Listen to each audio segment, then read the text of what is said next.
नमस्कार। ये बीए भाग द्वितीय इतिहास की कक्षा है। आइए आज हम बात करते हैं अकबर की राजपूत नीति कैसी थी। जब अकबर भारत पर राज कर रहा था उस समय राजस्थान में, या जिसको हम आज राजस्थान कहते हैं, उस क्षेत्र में बहुत से महत्वपूर्ण राजपूत शासक थे। बाबर जब भारत आया था तब भी उसे राजपूतों का ही विरोध सहन करना पड़ा था। अकबर ने राजपूत नीति कैसे बनाई, क्यों बनाई, किस तरह इसका क्रियान्वयन किया और इसका परिणाम क्या रहा, इस बारे में आज बात करते हैं। 7वीं से लेकर 12वीं शताब्दी को भारतवर्ष में राजपूतों का युग कहा जाता है, क्योंकि ये इस समय के महत्वपूर्ण शासक थे। 13वीं शताब्दी में तुर्क आ गए उत्तर भारत में और इन्होंने बहुत बड़े हिस्से पर अपना अधिकार कर लिया। तब राजपूत शासक या तो अन्य प्रदेशों में शरण लेने लगे या उन्होंने तुर्कों की अधीनता स्वीकार कर ली। तुर्क भी अपनी सत्ता का विस्तार करने लग गए, तो तुर्कों का और राजपूतों का संघर्ष शुरू हो गया। दिल्ली सुल्तानों के विनाश एवं पतन का एक मुख्य कारण, ऐसा विद्वान कहते हैं, कि राजपूतों का विरोध था। जब हुमायूं को भारत छोड़ना पड़ा था और फारस के शाह के यहाँ उसने शरण ली थी, तब फारस के शाह ने भी उसे परामर्श दिया था कि क्योंकि वह अफ़गानों का शत्रु है, अफ़गानों से उनकी शत्रुता है, राजपूतों से वो मित्रता करके और उनका सहयोग प्राप्त कर सकता है। परंतु हुमायूं कभी इस नीति का क्रियान्वयन नहीं कर पाया। ये अकबर था जिसने इस नीति का क्रियान्वयन किया और अपना लक्ष्य निर्धारित किया, स्थिर किया, और अपने लक्ष्य जो कि लक्ष्य था साम्राज्य विस्तार, उसको सफल करने में भी वह भी उसका सफल हो पाया। अकबर द्वारा राजपूतों के प्रति यह नीति क्यों अपनाई गई, इसके कई कारण थे। एक तो वह जानता था कि ये हिंदू प्रधान देश है भारत, यहाँ पे राजपूतों को शत्रु बनाकर स्थायी रूप से शांतिपूर्ण शासन करना संभव नहीं था। वह एक दूरदर्शी सम्राट था। ये उसकी अकबर की दूरदर्शिता थी कि उसने इस तथ्य को समझा। जब से अकबर शासक बना तभी से उसको समय समय पर अपने ही सगे संबंधियों का विद्रोह झेलना पड़ा था, और इसे देखकर वह समझ गया था कि यदि भारत में अपना अधिकार, राज्य सुरक्षित रखना है, अपने वंश को आगे बढ़ाना है, तो यहाँ की जो प्रमुख राजनीतिक शक्तियाँ हैं, राजपूत जिनमें थे, उनसे वह सहयोग प्राप्त कर सकता है या आवश्यक होगा उसके लिए। अफ़गानों का विरोध अभी तक पूरी तरह शांत नहीं हुआ था। अकबर भारत की एक दूसरी शक्ति राजपूतों का उपयोग करके इन अफ़गानों के विरुद्ध उनका उपयोग करना चाहता था। इसलिए अकबर ने इन लोगों का सहयोग प्राप्त करने का निश्चय किया और यह भी तय किया कि जो विद्रोही मुग़ल सरदार अफ़गान और उज़्बेक हैं, उनके विरुद्ध इन्हें भिड़ाया जाए। अकबर यह भी जानता था कि इस तरह से उसका विदेशीपन दब सकता है, उसे राष्ट्र के लोगों की सद्भावना प्राप्त हो सकती है। कुछ विद्वान यह भी मानते हैं कि क्योंकि उसका जन्म एक राजपूत शासक के यहाँ हुआ था, इसलिए राजपूतों के प्रति वह उदार था। अकबर यह भी भली प्रकार जानता था कि राजपूतों के ऊपर जितने अधिकार क्षेत्र हैं, उनके पास उनका क्षेत्र बहुत विस्तृत है। उनके पास सैनिक हैं, वे अपने पौरुष और पराक्रम के लिए प्रसिद्ध हैं। उन पर विश्वास किया जा सकता है और उन्हें मित्र बनाया जा सकता है। इन्हीं सभी कारणों से अकबर ऐसा सम्राट था, पहला मुस्लिम सम्राट था जिसने मुग़ल राजपूतों के साथ मैत्रीपूर्ण संबंध स्थापित किए। इससे पूर्व हमने शेरशाह की बात की थी। शेरशाह ने भी अपने जो उसने राज्य जीते थे राजपूतों के, जब उन्होंने शेरशाह की अधीनता मान ली तो उन्होंने राजपूतों को उनके राज्य वापस लौटा दिए थे। अकबर इससे एक कदम और आगे बढ़ता है और उनके साथ मैत्रीपूर्ण संबंध स्थापित करता है, वैवाहिक संबंध स्थापित करता है। ठीक है, इसलिए अकबर वह पहला राजपूत शासक था जो राजपूतों के साथ अकबर वह पहला मुसलमान शासक था जिसने राजपूतों के साथ मैत्रीपूर्ण संबंध स्थापित किए।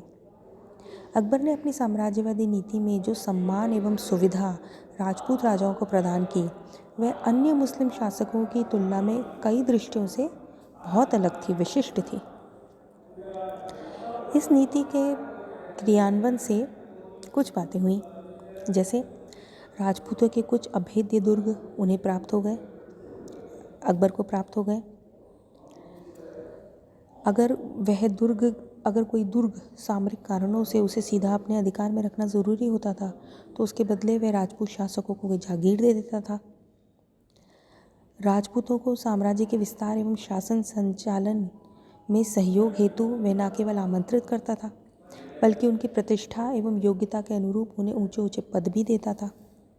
राजपूतों से वैवाहिक संबंध स्थापित करने हेतु वह सदैव तैयार रहता था, जिससे मुगलों का स्वदेशीकरण शीघ्र हो और राजपूतों को सम्राट के संबंधी होने का गौरव प्राप्त हो जाता था। उसने अपनी राजपूत नीति को 3 तरह से क्रियान्वित किया। वैवाहिक संबंधों द्वारा।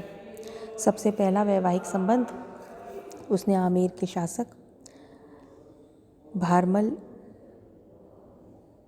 के साथ स्थापित किया। 1562 में भारमल की पुत्री जोधाबाई, जिसे हरखाबाई भी कहा जाता है, उसके साथ उसका विवाह हुआ। बाद में बीकानेर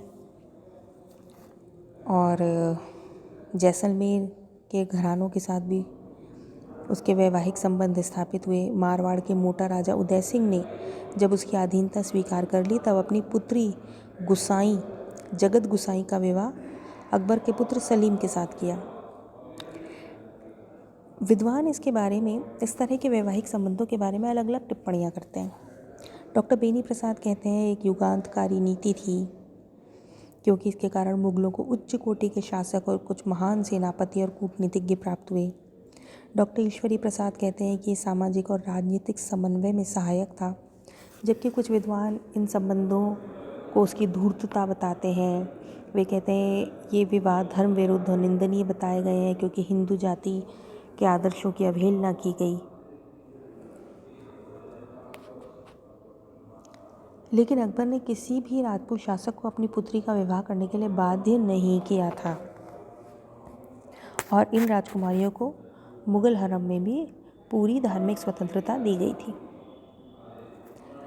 दूसरा है संधि वार्ता के द्वारा। जैसे जब 1570 में वह नागौर पहुंचा तब उत्तर पश्चिमी राजस्थान के शासकों के साथ उसने संधि वार्ता करी, जिनमें से कई ने बिना विरोध के ही उसकी अधीनता स्वीकार कर ली। सैनिक कार्यवाही द्वारा। जो भी शासक वैवाहिक संबंधों संधि वार्ता से उसके साथ नहीं आए थे या उसके अधीन नहीं हुए थे, उन पर उसने आक्रमण किया। जैसे 1562 में मेड़ता पर आक्रमण किया, 1567 में चित्तौड़ पर, 1569 में रणथंभौर पर। केवल मेवाड़ के महाराणा प्रताप और मारवाड़ के चंद्रसेन ऐसे शासक हुए जिनके खिलाफ अनेक बार सैनिक कार्रवाई करने के बावजूद उन्होंने अकबर की अधीनता स्वीकार नहीं करी, जबकि उन्हें जंगलों में रहना पड़ा और उन्होंने बहुत ही कठोर जीवन व्यतीत किया।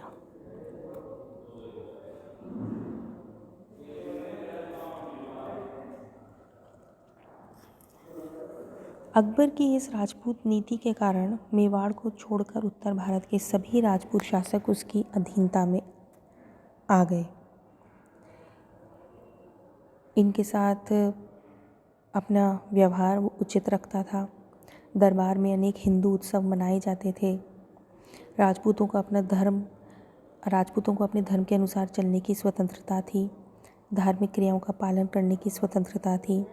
देवालय यानी मंदिर के निर्माण की स्वतंत्रता थी। उन्हें ऊंचे पद, बड़ी जागीरें और दरबार में पूरा सम्मान दिया जाता था। इस कारण राजपूत अकबर के राजभक्त बन गए। मुगल साम्राज्य के ये सुदृढ़ आधार स्तंभ भी बने। मुगलों की अधीनता स्वीकार करने से कुछ राजघरानों का राजनीतिक महत्व भी बढ़ गया। वे शक्तिशाली बन गए, जैसे आमेर, मारवाड़, बीकानेर। लेकिन कुछ की स्वतंत्रता भी कम हो गई उन्हें अपने राज्य के बाहर रहना पड़ा, जिससे उनके प्रदेश का शासन तंत्र ढीला हो गया, जहाँ स्थानीय अधिकारी सर्वेसर्वा बन गए। कभी कभी मुग़ल सम्राट इनके आंतरिक मामलों में हस्तक्षेप करता था। इन राजपूत शासकों में भी एक होड़ मच गई इस बात की कि मुग़ल दरबार में कौन अधिक महत्व प्राप्त कर लेता है। कर्नल टॉड कहते हैं कि अकबर प्रथम सम्राट था जिसने राजपूतों की स्वतंत्रता नष्ट कर दी, उन्हें जागीरों में जकड़ दिया और उन पर सोने का मुलम्मा चढ़ा दिया। बाद में इन राजाओं को इन जंजीरों की आदत पड़ गई और उनकी चमक दमक और कीर्ति कम हो गई। इस राजपूत नीति के क्या परिणाम रहे? पिछले 350 साल से जो राजपूत तुर्कों से, अफ़गानों से उलझते आए थे, अब वे मुग़ल साम्राज्य के विस्तार में सहायक सिद्ध हो गए। उन्होंने अपनी सेवाएं मुग़ल शासक को दी। सैनिक, राजनीतिक, प्रशासनिक, सामाजिक, सांस्कृतिक और कलात्मक उन्नति जब अकबर की हुई, मुग़ल सम्राट की हुई, तब इन राजपूतों ने उसमें भी योगदान दिया। इन्होंने शासन को सुरक्षा और स्थायित्व दिया। पूरे प्रदेश को, पूरे इनके भी प्रदेशों को और मुग़ल सम्राट के राज्य को भी समृद्धि प्राप्त हुई। सांस्कृतिक चेतना का उदय हुआ, हिंदू मुस्लिम संस्कृतियों का उदय हुआ, समन्वय हुआ। और यह सब अकबर की राजपूत नीति के कारण, राजपूतों के प्रति उदारता के कारण, राजपूतों को अपना शासन में सहयोगी और साथी बना लेने के कारण ही हो पाया। इसलिए इस नीति के मुग़ल सम्राट के लिए, मुग़ल साम्राज्य के लिए परिणाम अच्छे ही रहे। राजपूतों का सहयोग जब तक मुग़ल शासक के पास रहा, उसका राज्य और सुदृढ़ बना।